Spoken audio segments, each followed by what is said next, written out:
Automatic loan 3 lakh crore रुपए का मध्यम सूक्ष्म लघु कुटीर और गृह उद्योग को मिलेगा। इसमें किसी को अपनी ओर से कोई गारंटी, कोई कोलेटरल देने की आवश्यकता नहीं है और इसका समय सीमा भी 4 वर्ष की होगी और पहले 12 महीने यानी कि पहला 1 वर्ष उनको प्रिंसिपल रीपेमेंट नहीं करना पड़ेगा, इनके मूलधन का चुकाना नहीं पड़ेगा, मूलधन को नहीं चुकाना पड़ेगा और 12 महीने की इस पर छूट रहेगी और 4 वर्ष के लिए उनको ऋण दिया जाएगा। तो 3 लाख करोड़ रुपए का ये ऋण, ये हमने बगैर किसी गारंटी, बगैर किसी कोलेटरल के भारत के मध्यम सूक्ष्म लघु उद्योग, कुटीर और गृह उद्योग के लिए मोदी सरकार ने करके दिया है। I just move to the next one, which is about a 20,000 crore subordinate debt proposition which we are bringing. If the earlier one, which was just now explained by the MOS, was for standard MSMEs who, because of lockdown, couldn't move forward because they didn't have money, they didn't have cash coming in. So for buying raw materials or paying the wages, if they had a problem, you had that emergency credit line which we spoke about just a minute ago. Now I come to talking about subordinate debt through which we want to infuse about 20,000 crores. These are meant for stressed MSMEs. So if you're providing for the standard, you're now providing for the stressed MSMEs. Now the stressed MSMEs do have a problem of equity. So for them, through a subordinate debt provision, we want to provide about 20,000 crore liquidity. 2 lakh MSMEs are likely to benefit from this.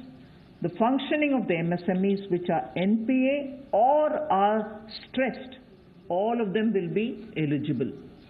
For this subordinate debt-based scheme, NPAs or stressed MSMEs will all be eligible for this. The government will be providing about a 4,000 crore as its contribution to the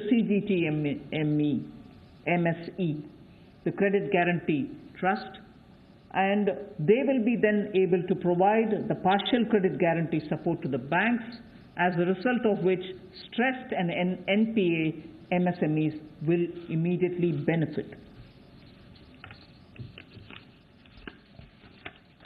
तनाव में जो सूक्ष्म लघु मध्यम उद्योग या कुटीर या गृह उद्योग हैं,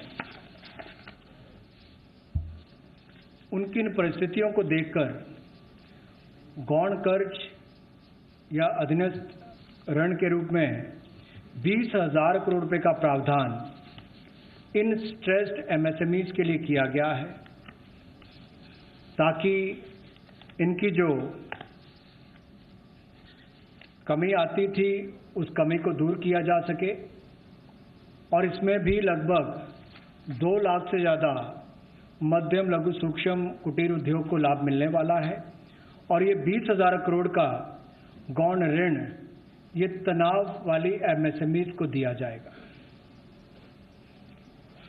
The next of the MSME linked steps that we're taking, this is the third. There is a fund being created for infusing about 50,000 crore as equity into the MSMEs. This will benefit those MSMEs who have the potential and who are viable. So we spoke about those who are standard, we spoke about those who are NPAs and stressed. Now I'm talking about MSMEs who may be doing viable business and who need hand-holding because of the situation thanks to the COVID. So this fund with a corpus of 10,000 crores through mother fund and daughter fund framework will be able to provide the growth potential MSMEs greater support, and this we think will help MSMEs to expand their capacities, and this will also encourage them eventually to get listed in the markets which they can choose. जो मध्यम लघु सूक्ष्म उद्योग अच्छा कर रहे हैं, विस्तार करना चाहते हैं, आगे बढ़ना चाहते हैं, लेकिन उनके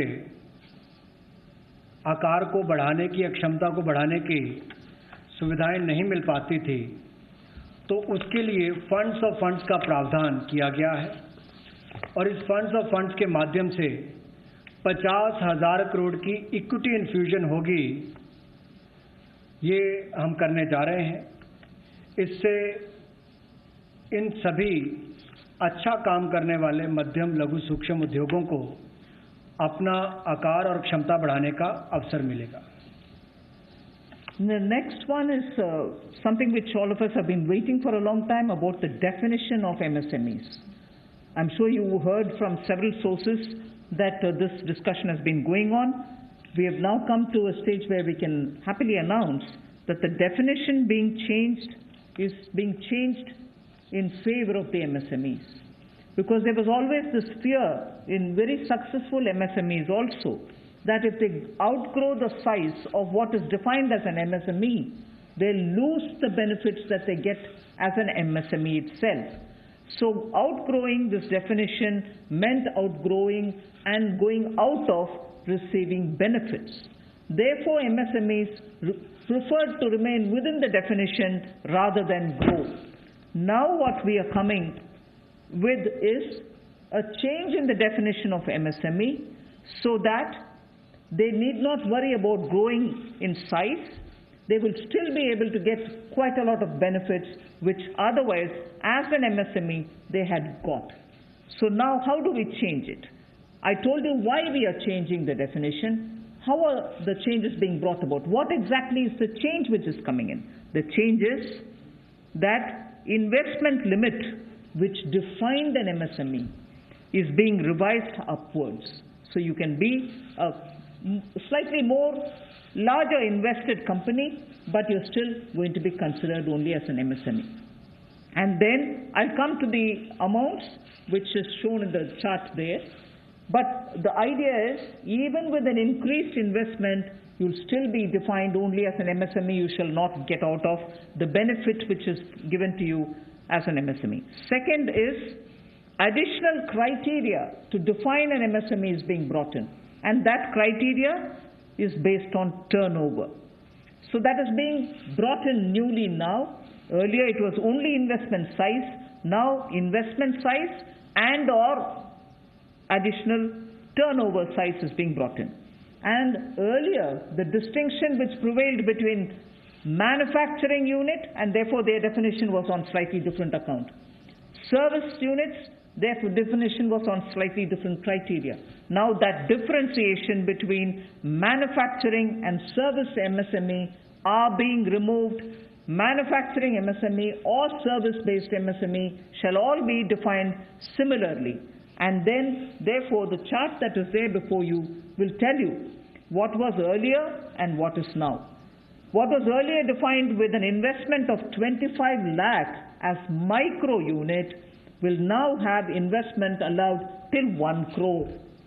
So they'll still be called a micro unit even if the investment is up to 1 crore.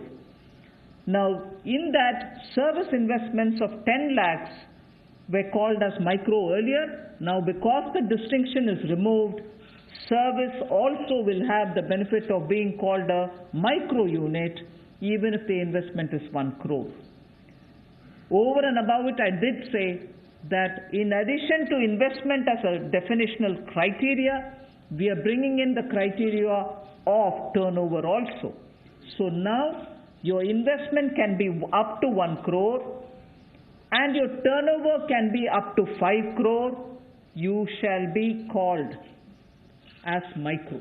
This or that. Your investment can be 1 crore and your turnover can be 5 crore. Up to 5 crore, you will be micro enterprise. And so on. So small will be up to 5 crore manufacturing enterprise. Services was up to 2 crore. Now the definition is changed to 10 crores and 50 crores. Investment and turnover. And so on. The table explains it.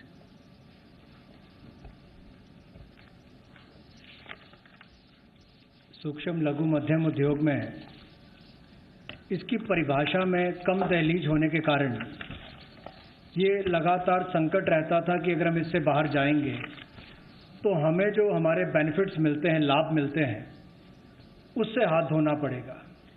और यही कारण था कि हमारे कुटीर, सूक्ष्म, लघु उद्योग कभी बड़ा बनने का सपना नहीं देखते थे, और सपना देखते भी थे तो ये जो सीमा इसके लिए रखी गई थी, कम दहलीज थी, इसके कारण ये बड़े नहीं हो पाते थे।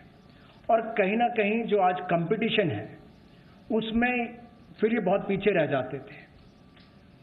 वर्षों लंबित मांग है, वर्षों से मैं सुनता आ रहा हूं, चौथी बार एमपी बन गया, कब से शुरू हो रही, आज तक वही मांग है। मैं धन्यवादी हूं प्रधानमंत्री मोदी जी ने इस पर यह कदम उठाने के लिए कहा है। और जो पहले क्राइटेरिया था कि मैन्युफैक्चरिंग यूनिट जो है वो 25 लाख से कम इन्वेस्टमेंट की होगी तो माइक्रो में आएगा, और सर्विस एंटरप्राइजेज जो थी वो 10 लाख तक की अगर उसने इन्वेस्टमेंट की होगी तो माइक्रो में आएगा। अब इसमें एक बदलाव किया गया है कि निवेश की लिमिट को तो बढ़ाया ही गया है, साथ में कारोबार को भी जोड़ा गया कि आपने व्यवसाय या कारोबार कितना उस वर्ष में किया है। तो इसको इन्वेस्टमेंट को बढ़ाकर माइक्रो के लिए 25 लाख से बढ़ाकर 1 करोड़ तक की जो इन्वेस्टमेंट करेगा वो माइक्रो यूनिट कहलाएगा। और ये मैन्युफैक्चरिंग और सर्विसेज दोनों के लिए एक ही क्राइटेरिया रहेगा, तो सर्विस सेक्टर को भी माइक्रो में आने का लाभ मिला है। तो 1 करोड़ से कम निवेश करने वाले को माइक्रो इंडस्ट्री में जो 5 करोड़ तक का व्यापार कारोबार करेगा उसको माइक्रो कहा जाएगा। स्मॉल वाले के लिए 10 करोड़ तक का निवेश और 50 करोड़ तक का कारोबार करने का प्रावधान, और मीडियम जो है उसमें 20 करोड़ तक का निवेश और 100 करोड़ तक की टर्नओवर। तो आप कल्पना कीजिए कि कल तक जो शायद मीडियम वाले के लिए आता था वो आज आपके स्मॉल वाले के लिए भी उससे बेहतर ऑप्शन आकर खड़ी हो गई। तो इससे हमारे कुटीर, सूक्ष्म, लघु, मध्यम उद्योग को बहुत बल मिलने वाला है। एक और बैंकों का हाथ पकड़ना, पैसा देना, दूसरी तरफ से डेफिनेशन चेंज करके उनके आकार और क्षमता को बढ़ाने का अवसर देना, ये अपने आप में क्रांतिकारी कदम इस दिशा में लिया गया है। I move to the fifth step in the MSMEs. I said total 6 measures are getting announced today. Of the 6, the fifth one is that for government procurement, tenders up to 200 crores will no longer be on global tender route, meaning global tenders will be disallowed in government procurement for tenders up to 200 crores. Why is this being done? Majority of the MSMEs in India were unable to supply those big mother units, as you may call, big, large companies, who they were serving all the while. Suddenly the conditions became, based on the global tenders, unmatchable by our MSMEs. So they were disqualified from supplying to companies for whom they actually grew as ancillary units. As a result, many of our MSMEs were not anymore able to participate in supplying products to many of these large units. So by bringing this condition now, we are saying for global tenders worth 200 crores or less, particularly for government procurement, they need not be global tenders at all. So this will make MSMEs do their business with a lot more confidence and carry on with it. Self-reliant India will also then be able to serve Make in India, because small units can now be participant in government purchases.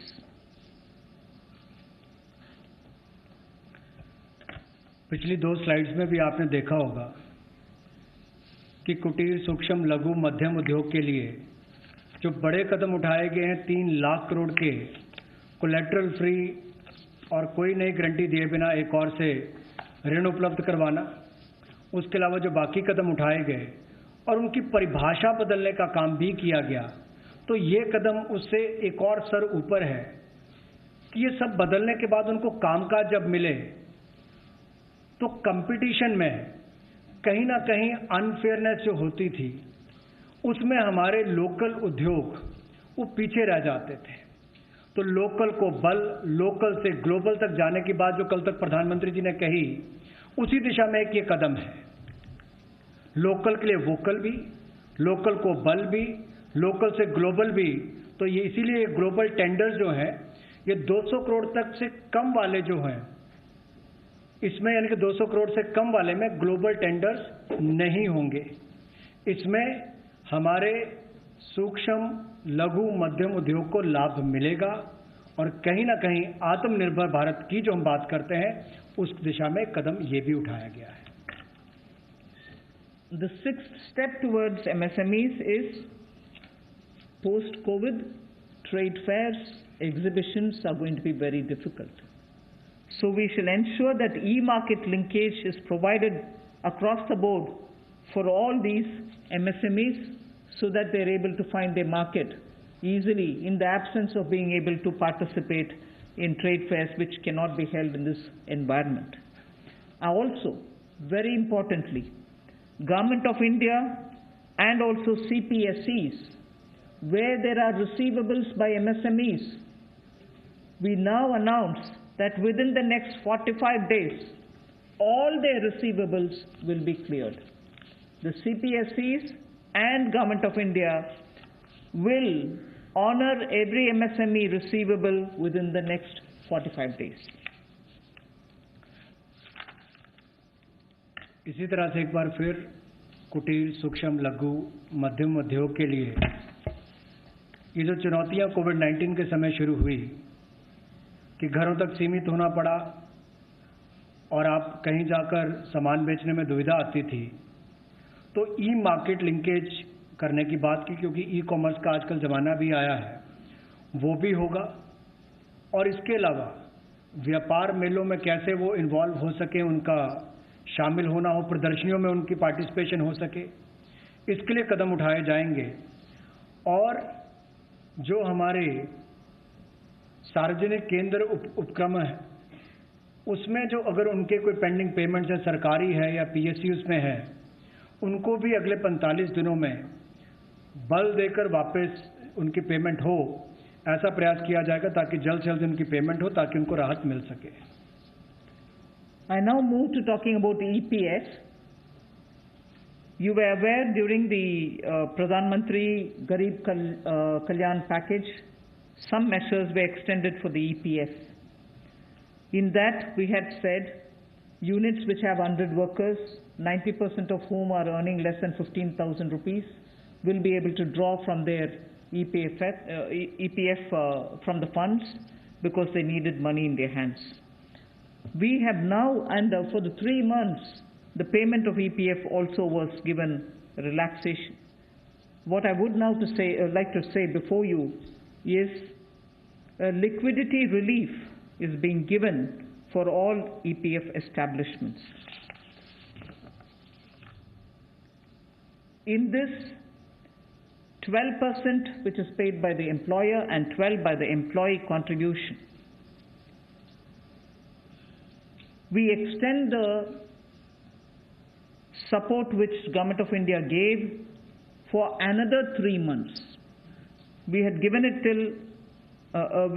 it for March, April, and May up to May 2020. The payments were made into their eligible accounts by Government of India for March, April, and May. Nearly 3.6 lakh establishments benefited from this. Liquidity relief of 2,500 crores to 72.22 lakh employees is now being proposed to be provided by extending this contribution for the next 3 months also. June, July, and August 2020, the EPF contribution will be paid by Government of India, and this shall provide 2,500 crore liquidity support. So what was given earlier for March, April and May is now being extended for another 3 months, which will be June, July and August, and therefore we shall be infusing 2,500 crore liquidity and 72.22 lakh employees will benefit from it. 1,70,000 crore के प्रधानमंत्री गरीब कल्याण package में एक सुविधा दी गई थी कि EPF जो है, प्रोविडेंट फंड जो है, वो 12% जो कर्मचारी उसका भी और जो नौकरी देने वाला उसका भी 12% भारत सरकार देगी। और ये पहले 3 महीनों के लिए हमने किया था, जिसकी भुगतान कर भी दिया गया पहले 2 महीनों के लिए, और इसको अगले 3 महीने और बढ़ा दिया जाएगा। इसका प्रावधान भी जून, जुलाई और अगस्त के लिए कर दिया गया है। 3,67,000 ऐसी संस्थाओं के 72,22,000 ऐसे कर्मचारियों को इसका लाभ मिलेगा। जब कर्मचारी का 12% हिस्सा भी और नियोक्ता जो नौकरी देने वाला है उसका 12% हिस्सा भी भारत सरकार देगी, और ये कुल मिलाकर 2,500 करोड़ के लगभग का लाभ इनको मिलेगा। The next on EPF again, in order to provide more take-home salary for the employees and also to give relief to employers in the payment of PF for those which have not been covered under the earlier description, which is if you have 100 employees, 90% of whom are drawing less than 15,000, we announced a scheme earlier, which I'm extending for another 3 months. That's what was announced a minute ago. The second one in EPF now is the statutory PF contribution for those who are not covered in the earlier one is being reduced from 12% to 10%. So for the next 3 months, employers need to pay only 10% and not 12% so that they will have some more money in their hands. However, for the central public sector enterprises and for state PSUs, we will continue to pay 12%. So this reduction is not for the government. However, government employees government employer still pays 12%. But employees in these public sector undertakings will be given the advantage of paying only 10%. So a liquidity relief of 6,750 crores for both the employee and employer will be available for the next 3 months.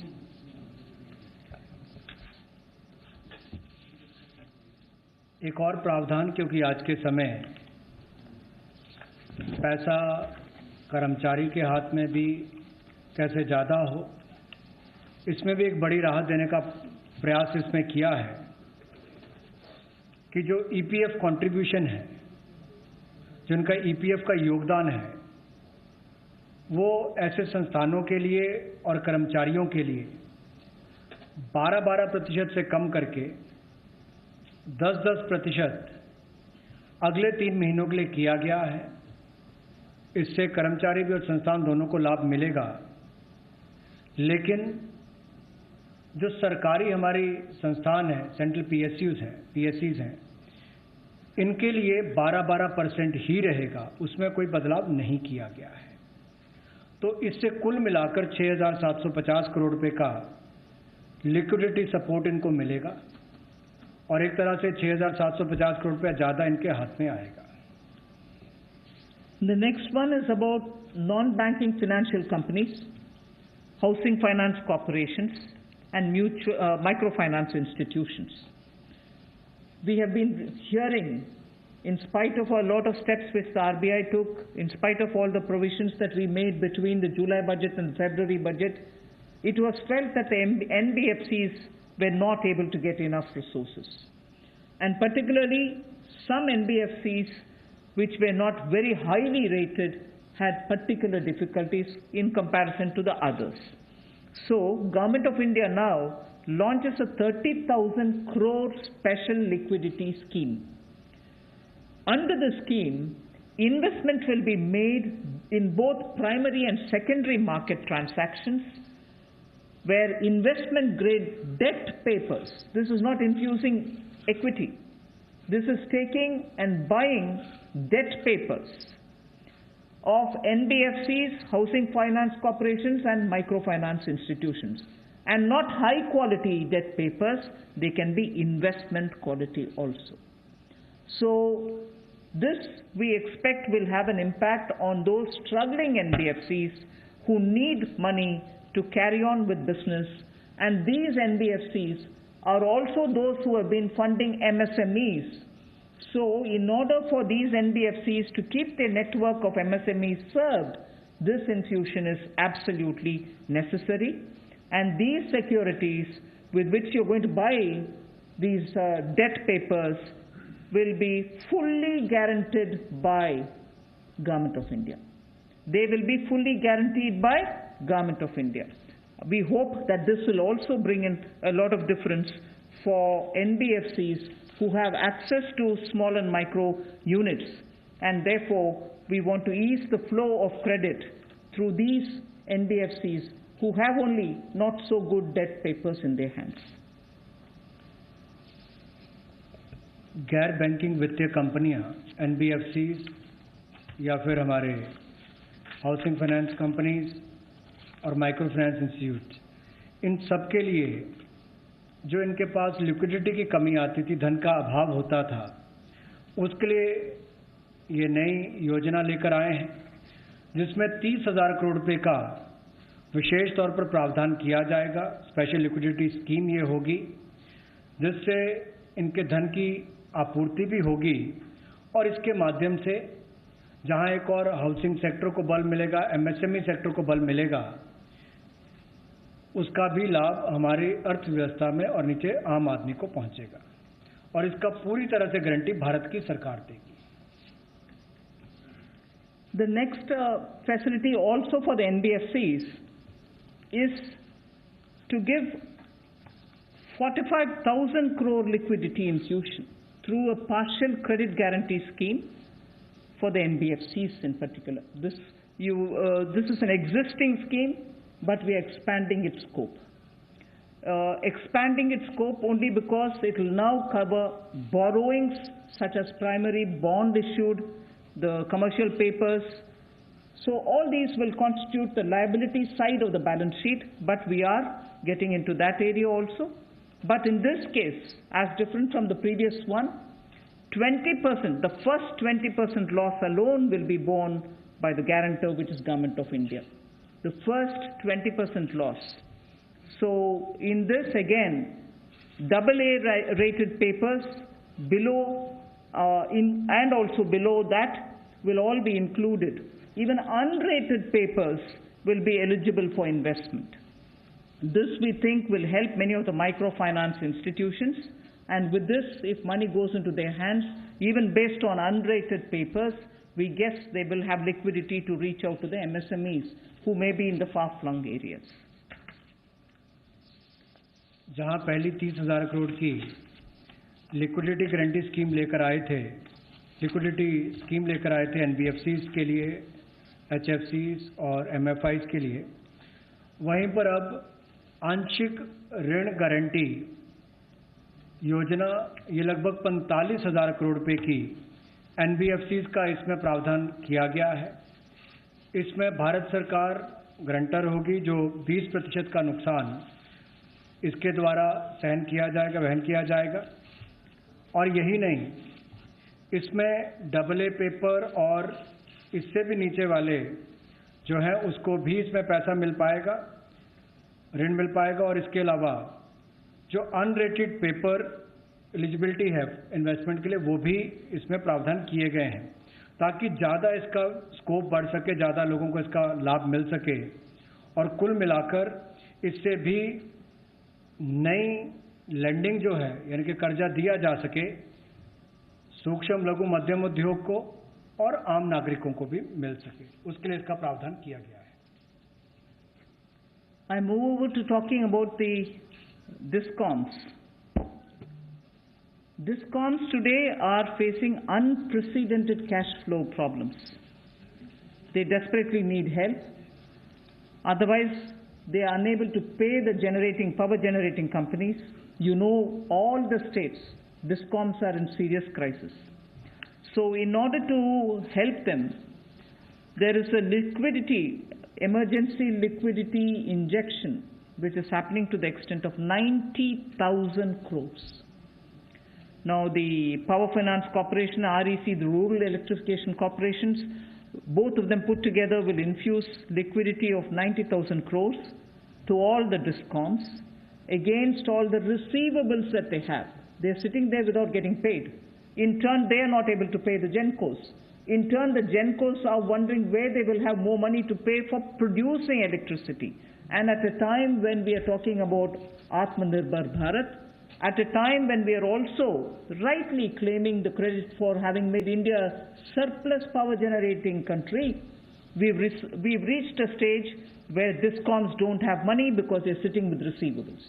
So we are now making a provision, a one-time provision, for PFCs and RECs to infuse that money into the DISCOMs against their receivables, and who in turn, this will be done with the state issuing guarantees. The guarantee, the amount which is being infused on guarantees being given by states. Now, obviously, having received that infusion of money, the DISCOMs will pay the GENCOs. GENCOs in turn will clear their dues and keep the cycle moving. Now, what does this do to the customer? The customer, we want the benefit to be passed on to the customer. We are in fact telling the central public sector generation companies that they shall give rebate to those DISCOMs which shall pass these benefits to the final customer. So we are making it clear to the central public sector generation companies that on receiving the money from the DISCOMs, they should be able to pass it on again back to the consumers. So this is a one-time infusion of liquidity for cash-desperate DISCOMs.